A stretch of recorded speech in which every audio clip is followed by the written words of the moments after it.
It's the story of an American held in a dark Venezuelan prison. Then all of a sudden, they all kind of lined up. They pointed their guns at me. And this is the point where I thought, I'm going to die today. I'm Becky Bruce. I spent a year working on Hope in Darkness, which now has more than 2 million downloads. Find it on kslpodcast.com or wherever you listen to podcasts.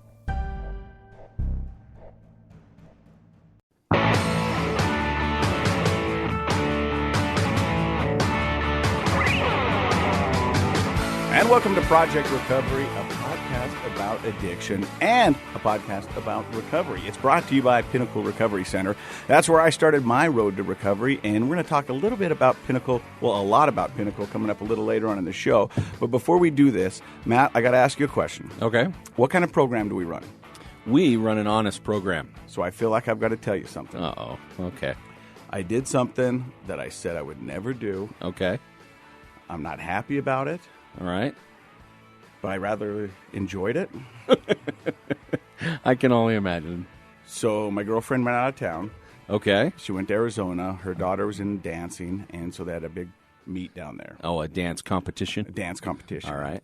And while they're in Arizona, they do a little shopping.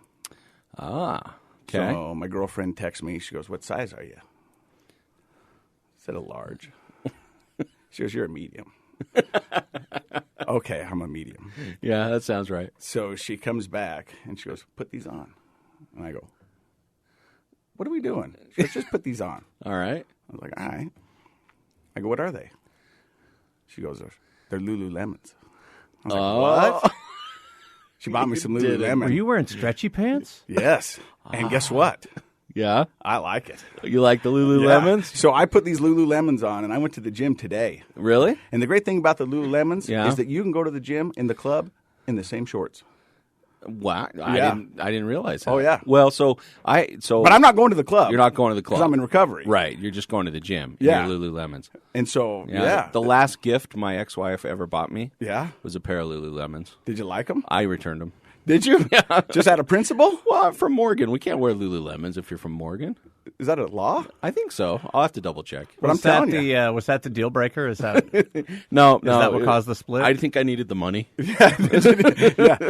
You know why divorces are expensive? Why? They're worth it. Just kidding. Just kidding. All right. So we're getting ready to start this episode, but you said you wanted to do a... Well, so we haven't. I think some of the feedback I get is people wonder how you're doing. Okay. And I know how you're doing because we talk all the time. But I thought maybe you could give us a quick update on, how things are going. I hear your day to day, and I know kind of what you're up to and how it's going for you. But maybe the listeners need to hear an update. So, in all honesty, it's over 200 days being sober. And I've said it before, and I'll say it again. My life is extremely harder. I wait for a lot of buses. I pay for a lot of Ubers. I just got an email from Uber saying I'm in the top 10% of Uber riders in the country. I swear. Really? They don't give you a discount or anything like that. They just said, gold star on your Uber I'm a 5-star. profile? You're a 5-star? 5-star. Wow. Because I know how to read the people. If they want to talk, I'm I'll not talk. sure that's a compliment. Really? I don't know. That's a lot of Ubering, man. Oh, well, when you don't have a license till 2020, you'll take a lot of Ubers. That's true. So there's good days and there's bad days. What's been, other than getting around, what's been difficult for you? Because I know that drinking was part of your routine. You right? know, that doesn't bother me. And Okay. I've been around it, and I'll tell you about a fraternity party I went to this last weekend. And that was You didn't run that by me. Okay. I'm a man. All right. And that was a big moment for me. But the toughest part is I think it's perspective, and it's my mindset. Yeah. Like if I wake up in the morning and I think about all the things I've lost. Okay. My job, my ability to move around, and stuff like that. That can really set the tone for the day. So I have to really just take a breath, kind of feel that moment. Wait, so it's like a negative tone? Like it gets you down? Yeah, Okay. because then the whole day I'm just mad at everything. Yeah. Like I've got this theory. I get on the train, and the train's great to get me to work, and it's a great option. Yeah, it really is. It's a great option. But if it's your only option, right.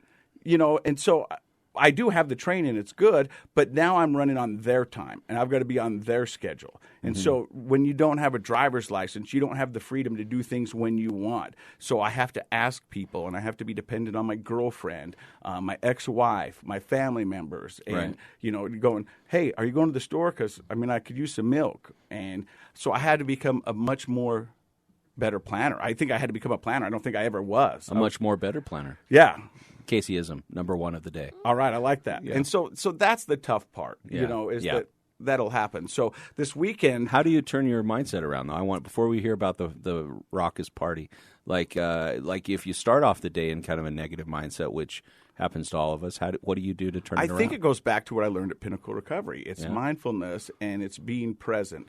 So although all that stuff sucks, it does. There's no way to change it. It does suck. But it's my reality. Right. And so I just have to accept it and then let it go by. And then try to focus on the good things, that I'm not in jail, that I can go to the gym, that I do have a train. So that's when I kind of switched the perspective. We call that kind of a gratitude. You kind of find a gratitude in the morning that you can focus on, right? I used to pride myself in that I could find the silver lining in just about anything, and I still think I'm pretty good at it. And so that's what I try to do is go, okay, well, I can't do this, but I can do this. And so I kind of just go towards that, and then listen to a good song, work out, and then just kind of go, okay, let's go towards this light, because the dark's no positive. fun. Yeah. Okay, let's hear about the party. So I was a Sigma Chi up at Utah State. Yeah. And every April they have a alumni banquet and a golf tournament. Okay. And I've talked about it before. That's where I really got my PhD in partying. It was up at school, you know. And we used to be the guys that would go up there, and this is for the past 20 years, would just take over.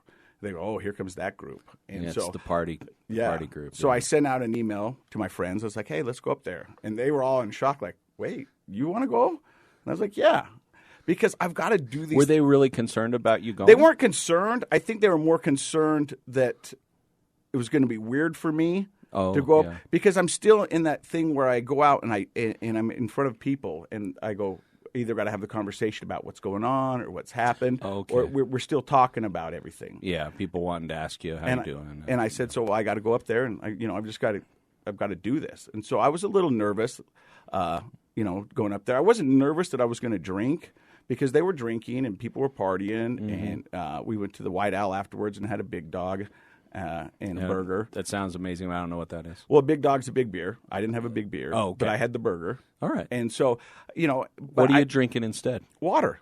Oh, man, you're so healthy these days. Yeah, it's good. You really are. Yeah. I'm impressed. It's a lot cheaper. Yeah, it is. It's a lot cheaper. And so it was interesting. It was cool to go up there and still had the camaraderie, still made jokes, still had a good time. So that was my question. Was it fun? It was a blast. Okay. It was a great time. Was it fun in a different way than before? I remember it. Yeah, right? That sounds silly, but yes. No, it was. I wasn't worried about anything. Right. I didn't wake up the next day and have to call anybody. Find out what you did. 10 years ago, Yeah. we were up at the alumni banquet, and there's a microphone.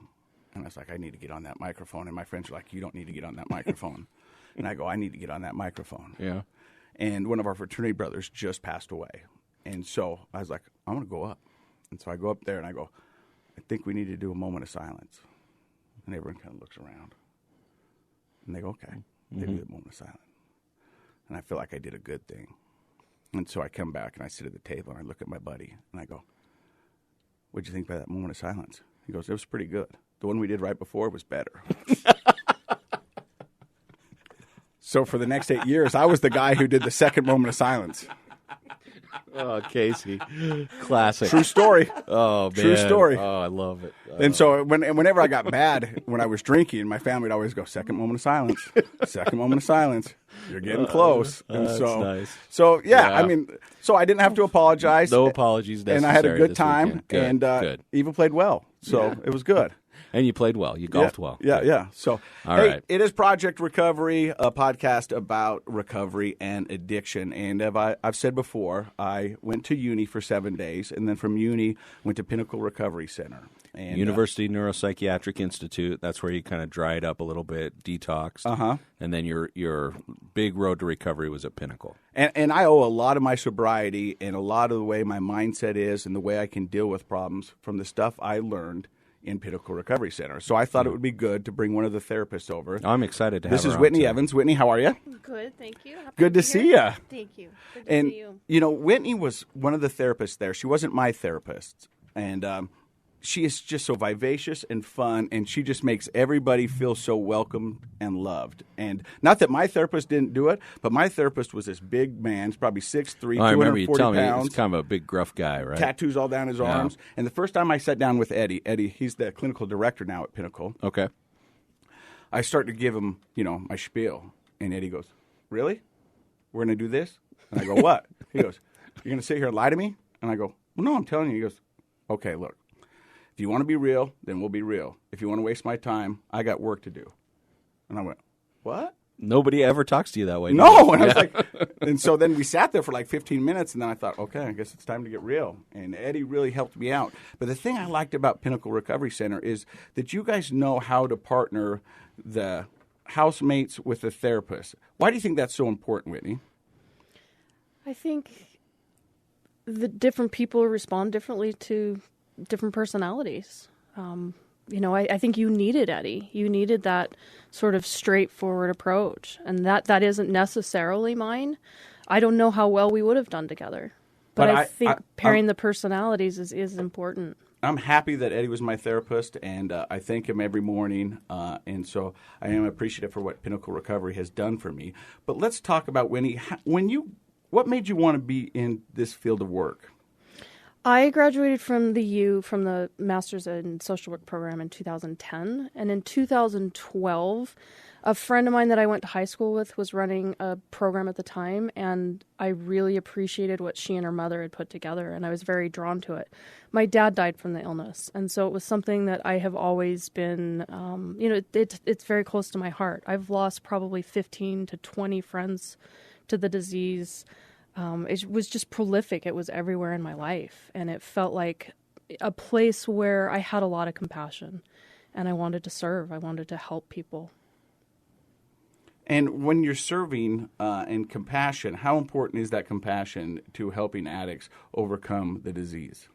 To me, it's everything. I think the voices that go on in your head as you're struggling day after day after day to try to get sober, the way that people beat themselves up is so damaging. And so to come into a place and to be met with compassion, to me, is everything. And to be able to be cared about and to be loved as you're going through this tough part of your journey, I think it's everything. You have had a lot of people close to you, but I think that's not that uncommon for anybody. If you look at your life, we have a lot of people in our lives who are struggling with substance abuse, and we may not always recognize it. Did you see that help anybody in your life? You said you lost about 15 people. Other folks in your life, have you seen them benefit from that sort of compassionate connection that you're talking about? Just in your personal life? In my personal life, that's a really good question. I'd have to think about that. I do have some family members that are now sober, and I'm not entirely certain what their journey was. Okay. So this was more of my stepping out into kind of an unknown territory, to be honest. And as a graduate of the social work program at the U, which is an excellent program, by the way, you have a lot of different areas that you can work in. And was it primarily losing your father and family and friends to the disease that drew you to substance work, or were there other factors as well? Ultimately, I believe that that's what drew me in. Absolutely. How old were you when your father passed? It was it'll be 15 years in August, so I was 30. You were 30 at the time. Okay. Yeah. This is interesting because we got therapists talking to therapists. Right? Right? Can you feel it? I You're can right in feel it. between Yes, us. this Yeah. is amazing. So I've often said on this podcast that my recovery is my recovery. And what I experienced when I went through Pinnacle Recovery Center was just that, my experience. But I'd like to hear what really Pinnacle is all about. You know what I mean? What do you guys specialize in? What makes you guys a unique place to go get help? I think your experience hits the nail on the head. Your recovery is your recovery. If there was one way to do this, I don't think we would be in the epidemic that we're in. There would be a lot more people getting sober than there are. What Pinnacle offers is a variety of different options for people to build their own recovery. And I was lucky to be part of the development of the program that Pinnacle is currently.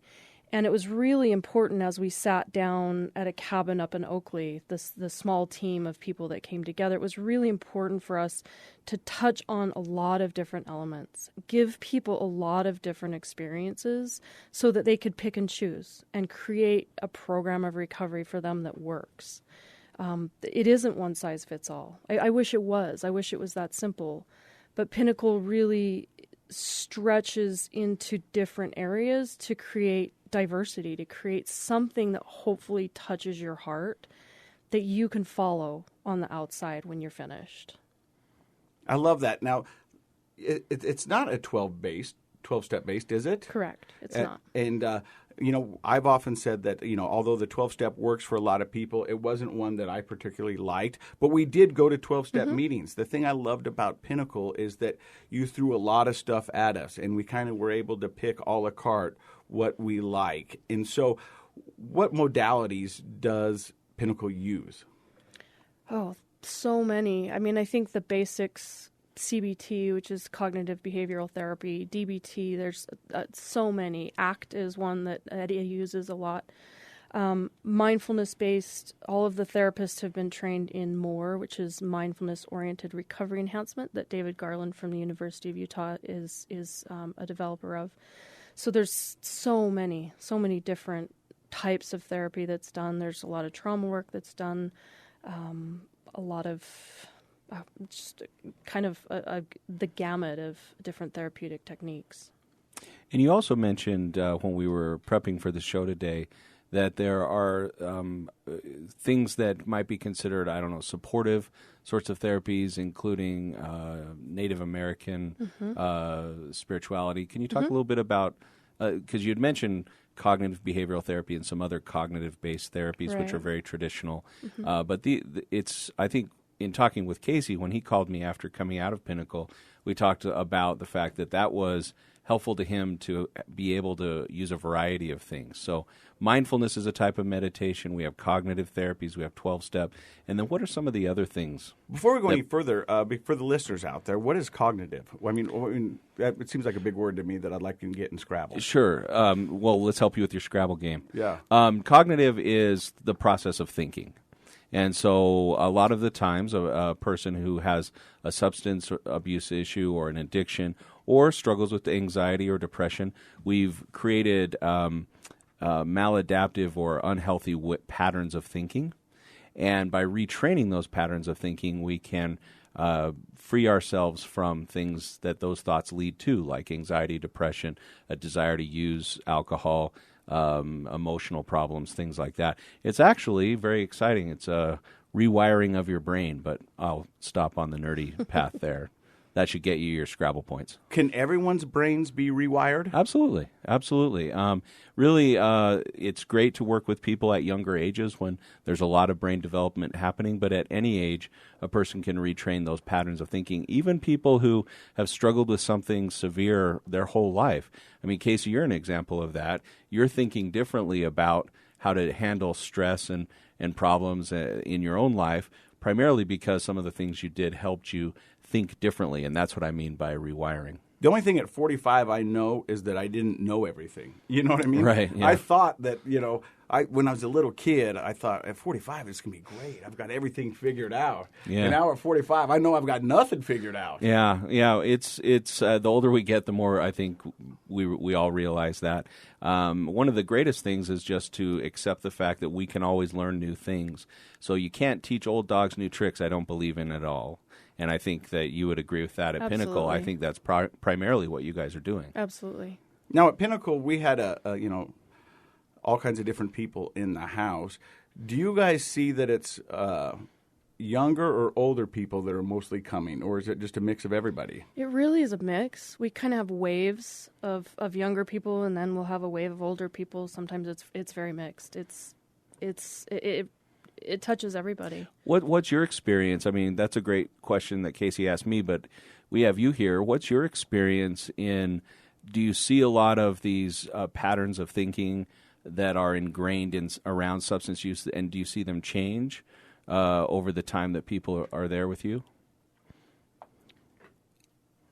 Do I see the patterns of the clients thinking change? Yes, exactly. Absolutely. I think people learn that they're not their thoughts. Mm-hmm. And I think, that's one of the benefits of mindfulness is being able to be the observer of your thought, being able to step back and recognize that a thought is just a thought. Can you give us kind of your definition of mindfulness for the listeners? Mm-hmm. I think we see that term everywhere now. Right. It's Newsweek and all of that. Right. But how would you as a therapist define what mindfulness is? Mindfulness to me is returning to the present moment. In Okay. this moment, I can take care of myself. I can check in with my body. I can check in with my environment, and I can make alterations. In this moment, I'm okay. And I think so often we are in a million different places. Mm-hmm. I can't attend to the future. I can't attend to the past. I can attend to right now. And so it's that ability to recognize where my mind is. Yeah, oftentimes I talk with people about that very concept, that the only time we really are alive and can affect our life is in the present moment. We can be aware of the future and mindful of the past issues, but we have to bring our attention into the present. And as I've talked with Casey, I think that Casey would agree that that's one of the main things he's used, and a lot of folks that I work with, it's so important to bring your attention into the present, and you can affect change in your own life. But that sounds so simple. Mm-hmm. As a therapist, how difficult is it working with clients, kind of bringing this concept up? Mm-hmm. I mean, we're talking about it. The listeners are like, yeah, that sounds simple. But is it really simple?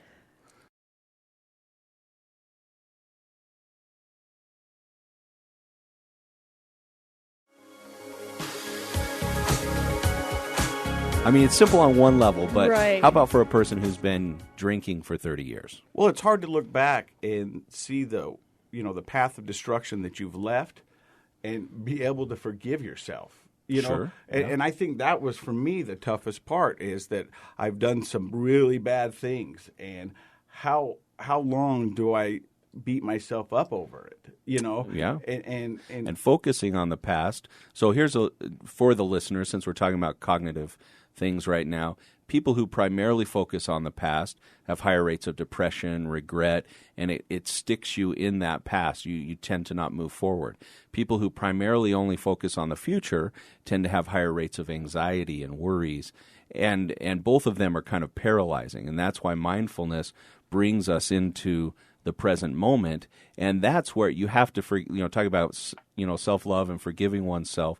I think that's a big part of the beginning of recovery, because without that, you stay either in that future worry or that past regret, and you never make that progress. So in the present, you can forgive yourself and start to move forward. Now, Whitney, let me ask you this: is one worse than the other? Is living in the past worse than living in the future? I don't know that I could answer that. They both sound pretty miserable. And so what you need to do is be able to realize that you are here now, and this is where you can implement a change, just right now in this moment. Exactly. And, I think you said it best, Dr. Matt, is that it sounds simple. And, it wasn't until I had 45 days in there that I go, listen, there's nothing I can do about that. Mm-hmm. There's nothing I can do about the future. All I can do is work on me now and kind of go from there. And so when we were talking earlier in the show, that's what I do. I just kind of go, okay, I acknowledge it, and I go, yeah, that sucks, but I don't want to live in that space all day long because I know where it gets me. It gets me a beer on the back deck with a cigar. Right. And we know how that ended. Yeah, not good. How about new clients that are coming in that you're working with? Does it take a little while? Do you see a pattern of getting people into that present focus, that mindful state? I think it's difficult. I think a lot of people are using to avoid the current moment. A lot of people are using to avoid those thoughts of the past or the future. And so asking someone to get quiet with themselves without a substance on board, I watch it and I see the misery. I think it is very difficult. We run a meditation group every morning, one of Dr. Garland's meditations. Yeah, let's talk about that. Absolutely. So Dr. Garland from the University of Utah developed mindfulness-oriented recovery enhancement. And we use his meditation every morning. And it's my very favorite group. It's my favorite group to run. I love to watch the progression of people's practice. And I watch day one inevitably is so miserable for people. I feel them moving all over. I feel them shifting. I feel how uncomfortable they are. It's hard to sit in silence if you're not used to doing that. And getting people in that mindset. I know when I was in the house, there was this gentleman, and they asked him to do this. And then afterwards, he goes, "This is BS. Fix me. I don't want to do this. Don't make me chant. Don't make me close my eyes. I'm here for you to fix me." And I remember him sitting him down going, "Listen, it'll take some time." And when I did the meditation, it didn't probably click until the second week into it that I was like, okay, now I can see it. But it is a practice that you have to do over and over again.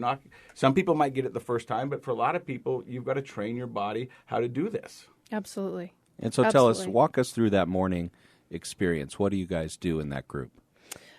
We have meditation cushions available. We have chairs available. Having your body be comfortable is really helpful, as comfortable as it can be. So a person can just sit in whatever space feels best to them. They don't have to sit like a yogi from, TV with their legs crossed. Nope, they don't. Okay. But some people do. But that's an option. It is an option. Yeah. We have cushions available. Yeah.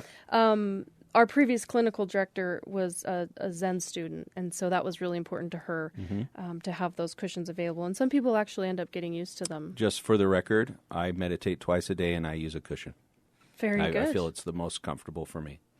Very good. I didn't good. want you to think I didn't. You were giving me that look like I was anti-cushion. No, I'm seeing the shirt you're wearing. I believe it. A lobster shirt, huh? Fair enough. Okay. So they sit down. So we sit down. Dr. Garland's has created scripts, so it's a guided meditation, and so it walks people through really tuning in with the breath. It's a continual return back to the breath. That is one thing in this present moment that is real, and it's ours. Our breath is sacred, and it is ours, and it is with us until the last one we take. And so inviting people to connect to that and to keep coming back to it. The mind wanders. Dr. Garland's script says, and that's what minds do. They wander. Right. So the objective isn't to sit there with an empty mind. I think that's a misconception of meditation. The objective is to come back to the present moment, to notice that the mind has wandered, and to be able to notice that it's gone away and to bring it back. And you're bringing it back consistently just to the breath, just to pay attention to the breath. And that takes some practice and training, doesn't it? It absolutely does. I've been meditating for probably 20 years, and I still struggle. Yep. I remember sitting in the class going, "Are you guys really teaching me how to breathe?" Yeah. And then when you get into it, you go, "Okay, yes, there is a skill to breathing." I always joke around with my clients and say, breathing to stay alive, we don't need to cover that. You got that covered, right? Right, yeah. But breathing to get into the moment, to meditate, that takes practice. And it is this process of your mind wandering away and then gently bringing it back. And I think what you're saying is that the focus on the breathing, that's a very personal experience.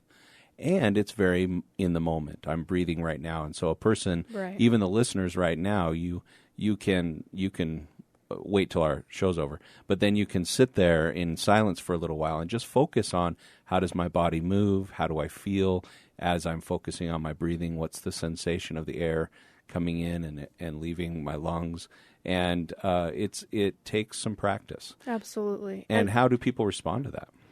Initially, I think it can be pretty tough. I'd be really curious, Casey, what your experience was for the first couple days that you were there. Well, it was like kind of like what that gentleman did. I was like, this seems like some hippy-dippy stuff, you know, and I'm not, this is not what I signed up for. Right. I came in here, I want you to diagnose me, tell me what I'm doing, and move on, right. you know.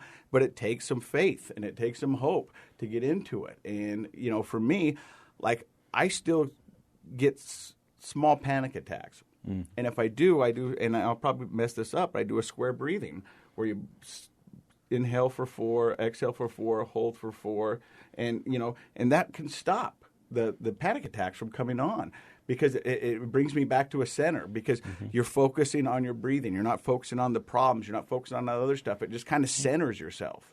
It does a lot. I mean, there's the physiology of it as well. Breathing helps regulate our heart rate, which regulates things like our adrenal glands so that we're not getting that panic response and the body's not responding. So it's on a mental level. It's on a physiological level. There's a lot going on when a person learns to breathe that way. Now, when I was in Pinnacle Recovery Center, a lot of times you listen to the housemates, which is not always the best idea. But somebody said something like that if you're breathing, you can't be thinking at the same time. Is that correct? That comes from the woman who comes in from the Lakota tribe. That's something that she talks about. When you are completely tuned into your breath, if you can feel yourself breathing, if you can hear yourself breathing, you can't think at the same time. And I tell people that's a really, really great escape from the monkey mind, and it doesn't cause a hangover. I like it. Let's talk about the Lakota, and because that's something that you really have some faith in. Absolutely. It's a path that I've followed for probably the last 10 years. It's something very near and dear to my heart. And for the listeners, the Lakota is? The Lakota tribe is a native tribe that was, you know, central to the Intermountain West. Okay. There's a gentleman who carries the bundle, we say, which essentially means he presides over those who are pouring sweat lodges and doing traditional ceremony in the Intermountain West. His name is Basil Braveheart. Basil's daughter, her name is Tammy Goldthorpe, and Tammy's a very dear friend of mine, and she comes into the facility and teaches a group. Tammy runs a retreat for women at her place in Oakley, but then she also does a group called Connected Healing, and she does that every week for the public, which is another sort of support group that we offer at Pinnacle. But Tammy actually comes into our facility and she runs a group with the clients. Okay. And kind of takes you on a guided meditation. Yeah, tell us what that's like. I haven't ever experienced that. Yeah. So as the name states, Connected Healing, the sort of theory that Tammy works with is that we are all the same. If you cut an artery in your leg, you're going to bleed out the same way I'm going to cut if I cut the artery in my leg. We're all the same. We all share a heartbeat. We all need breath. We all need water to live. Your struggles are yours, mine are mine, but we all suffer. The human experience is quite traumatic, and we all suffer regardless if we have an addiction or not. Everybody walking around out there is suffering with some part of their story, some part of their history. What Tammy has created is a beautiful circle where we all sit in a circle, literally, because no one is behind and no one is in front. We are all the same. And it's a place where people can be vulnerable, where they can share the fact that they're suffering. I think society expects us to show up and be put together and look good and wear our Lululemons, right? Right. We're so glad to know you have a pair. All right, I'll go get some. Fine, I will. Dr. Matt on his cushion with his Lululemons. There you go. So society expects us to look and show up in a particular way, but the truth of the matter is if we sit down and if we can get real with one another, we are all suffering. And I think creating that type of community is so, so important for people in recovery. You guys come in, you are expected to get really vulnerable with one another. And I think that's the beauty of this work, is sitting in a circle day after day after day with all of you and watching you get real, watching you put down the stories, watching you take off the mask, watching you just get humble and vulnerable. And I've watched people leave treatment and not know where to go, not know how to replicate that safe environment. And to me, that community is vital to staying sober. Mm-hmm. Terence Gorski is a researcher, and part of his research states that there are two factors that contribute to long-term sobriety. He did a lot of research and collected over 3,000 stories from people in recovery and really looked at what are the factors that contribute to some people staying sober and some people not. One of them is time. The longer I have sober, the more predictive it is of long-term sobriety. You talked about rewiring the brain. I think that, kind of goes hand in hand with, with time. 50%, that other half, is community. I need a place where I can show up, where people are going to know that I'm not there if I don't show up, a place where I can be real, a place where I can be honest, a place where I can be seen. And I think at the end of the day, that's what we're all looking for, is just to be seen and to know that we're okay. I like a place that we can be real, because I think for a lot of people that isn't happening outside of a treatment center. It's in a group like you're describing, various types of treatment modalities where a person learns to be real, and then people, do you find they want to be real again? Like I think your therapist, Eddie, called you out on your stuff, the stories, like, oh, are we going to do this? He had probably heard that every day for however long he's been doing this. Isn't that something that people want to find again after they leave? See, what I would say is not only the real part, but the relatable part, because, you have somebody that you can relate to. Like, me going up to the fraternity with my friends, it was great. But they don't know the struggles that I'm going through, so they don't really understand them. They're acceptive and they're not pushy and they're not treating me like I'm broken. Yeah. But they don't really know. So when you get that community and you go to the connective circle or you go to an AA meeting, you can find somebody who goes, oh yeah, I'm not broken. There's other people like that, that are in the same situation. So you're being real and you're relating with other people. That's that somebody knows back and forth some of the trials and tribulations that I've gone through. Absolutely. And so that's just another thing that you guys do there. But up at the Pinnacle Recovery Center, we did a family evening where it was like every other weekend you were able to bring your family up, and then the therapist would talk to your family and you could talk to them. And I found it very beneficial because it wasn't just me trying to explain it to my parents, and rather having somebody go, no, this is what it is, and it kind of just is a buffer between us too. Yeah. But you always did this thing, because I was there for 45 days, so I saw 3 of them. You did this analogy of a backpack, and I found that so powerful. And my mom has talked about it before. Tell me about the backpack and kind of how you relate that to addiction and recovery. Okay. I have this image that I use when I work with my clients of a backpack, and I see us as little children being given this backpack that we put on. The human experience it's a traumatic one. I don't know anybody that hasn't had difficulty, whether it be a bully on the playground or a teacher that's mean or a parent that doesn't quite know how to parent. Each time that we have something difficult happen in our lives, I have this image of receiving a boulder or a rock. And we have this rock in our hands and we're looking at it and we don't really know what to do with it or how to feel about it. And so we take this rock and we put it in our backpack. And we keep going through life, and as more difficult things come, as they inevitably do, we're given a rock each time and we load it into the backpack and we zip it closed, because I don't think society teaches us how to feel. It doesn't allow space for us to feel. Back to, showing up in society. So do you think out of sight, out of mind? I think that's the hope. I think that's what we hope will happen. Yeah, we had this difficult thing happen. It hurt. I don't know what to do with it, so I'm going to toss this into my backpack. In kind of a traditional sense, of psychotherapy, we'd be talking about defense mechanisms, things like denial, pretending things that are not a big issue. Oh, that didn't bother me. Exactly. And that's a rock that goes in the backpack. Is that what you were talking Exactly, about? exactly. And so we walk around with this backpack on, and it gets heavier and heavier and heavier as we go, because as we know, these things don't just disappear from our memory, right? Right. They don't disappear from the way we try to cope. We're trying to cope around this difficulty that now exists in us.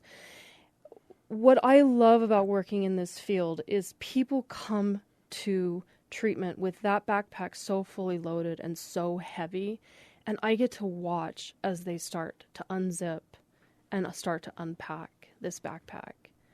There's nothing more beautiful to me than the strength of the human spirit, and that's the beautiful thing that I get to watch. I get to watch people see their own strength. I think people come in and they feel like they just can't cope. We put these things in there for a reason, because we think we can't cope. But to see people take these things out and examine these difficulties that they've had in their life, trauma heals when we can share it with another person. Our pain heals when another person can be witness to it. And to hold that space for people is the greatest honor I will ever have. Unzipping that backpack and slowly taking out those rocks, I have a different perspective on it than you do. You're going to even have a different perspective on your own rock, because you've aged, times have changed, you've moved away from the particular incident, your head is clearer now.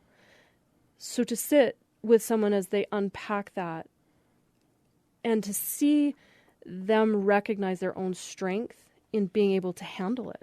And how with you, and if someone's working with you, when you say they unpack it, like is that talking? Is that what is that? Oftentimes it's talking. Talking about the experience. I think talking about it gets us to a certain point. I can say, from my experience, there's a couple of ways that I unloaded rocks in my backpack in Pinnacle Recovery. One would be a process group. Okay. Where we're sitting around and you've been carrying this rock around, this deep, dark secret, and you haven't told anybody. Maybe not your spouse, not your parents, nobody. And so you're finally ready to show this group of 15 people this rock. And you think this thing is monstrous. Yeah. Right. And some people next to you go, it's not that big a rock, man. Or they relate. They have the same or similar experience. And, that was the great thing about Pinnacle Recovery, is that, you had the option of doing it in a process group, which was, it was crazy to see some people, you could see the weight just being lifted off their shoulders after they got it out. And when you say a deep, dark secret, and let me know if you agree with this, sometimes that's something we've done, but sometimes it's something like feeling afraid. Like, I can tell you as a kid, some of the times when I was bullied, you'd feel ashamed that you were afraid of that experience.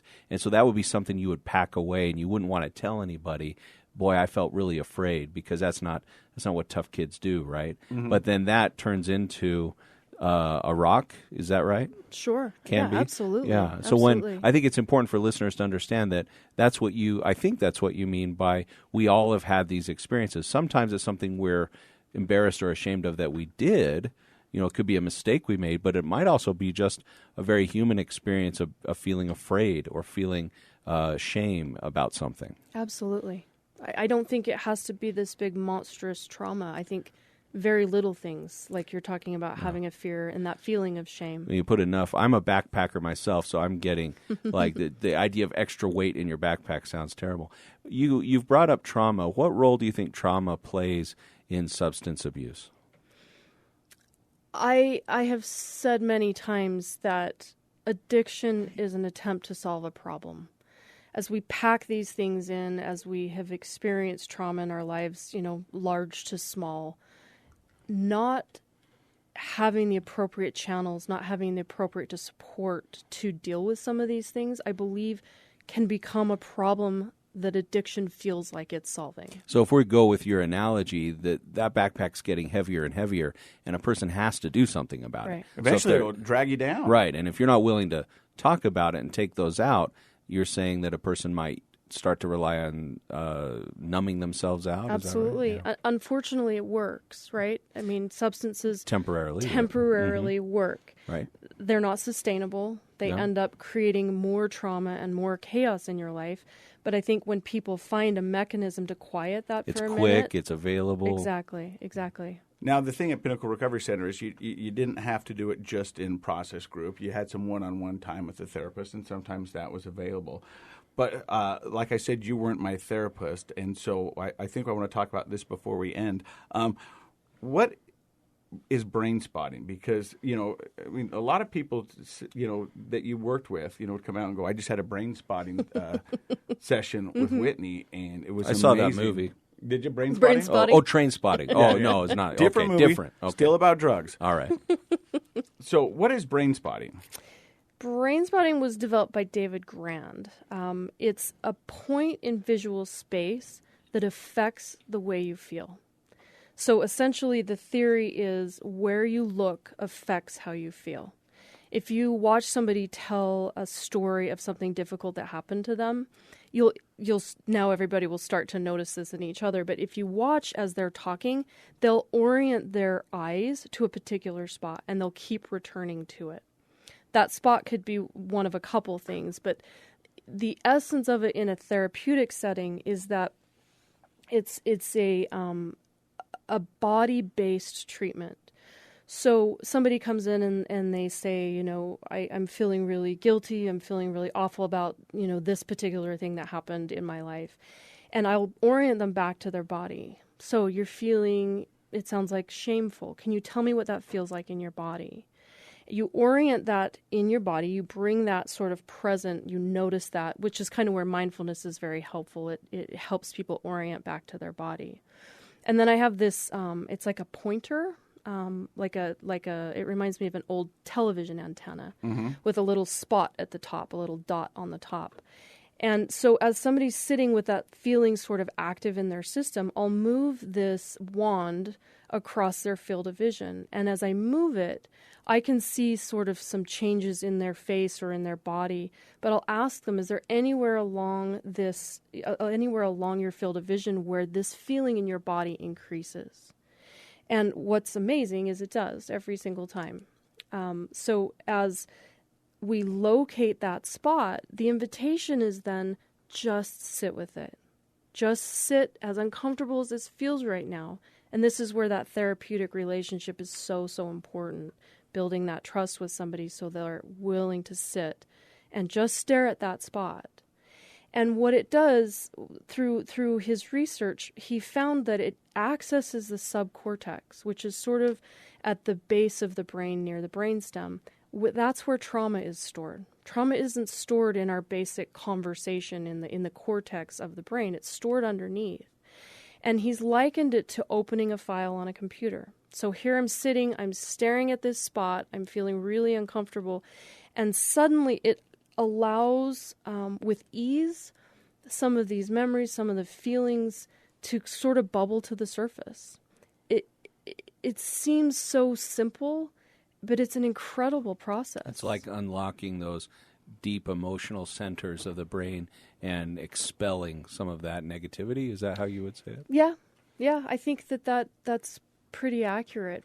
I watch people sort of go through a wave of different emotions that are closely tied to that original trauma, and they talk about in the training up and out. You hear that a lot when you're in that process, and it's a matter of bringing and allowing the emotions to bubble up and surface, and just experiencing them briefly. There's an interesting it's a gentleness that this provides somehow, and it allows people to kind of surf the waves, and knowing that they've got that supportive person on the other side that is there to witness their pain. Yeah, that's fascinating. This is a type of therapy I am not familiar with, and so I like the fact that you're tying it back in also to the neurology of how our brain works and how our emotions are stored in there. And then, of course, as you were saying earlier, if these traumatic experiences, these rocks in our backpack, are associated with why people abuse substances and become addicted, then how could you ever be sober without going back and doing this kind of work? I just don't know how a person can maintain without getting to the core, to the root of the problem. I think it's imperative. I absolutely do. I understand how frightening that can be, and I watch the relief that people are able to experience by just being witnessed.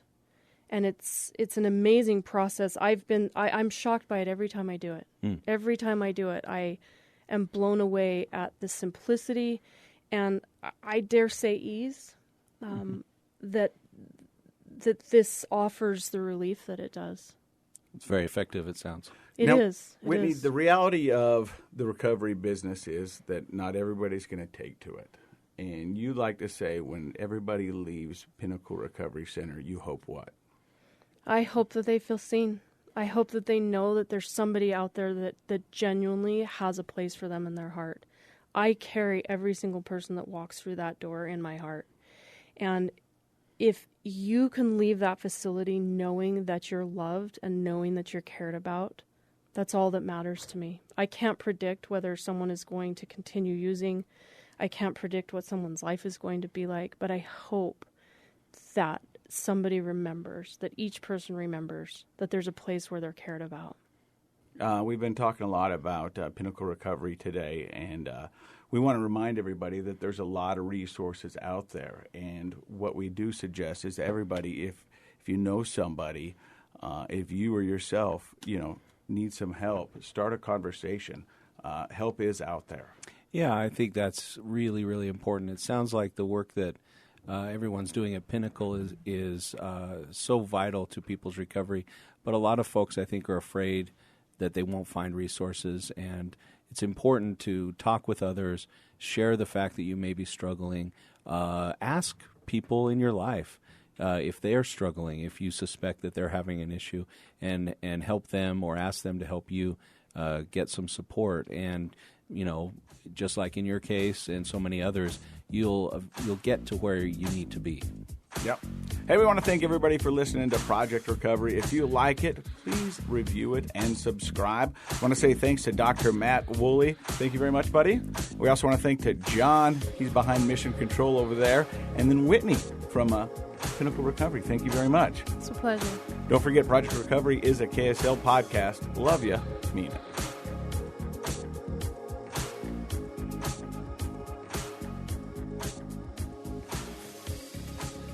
The contents of this program are for informational purposes only. The program is not intended to be a substitute for professional medical advice, diagnosis, or treatment. Always seek the advice of your physician, licensed therapist, or other qualified health provider with any questions you may have regarding a medical condition. Never disregard professional medical advice or delay in seeking it because of something you've heard on this program.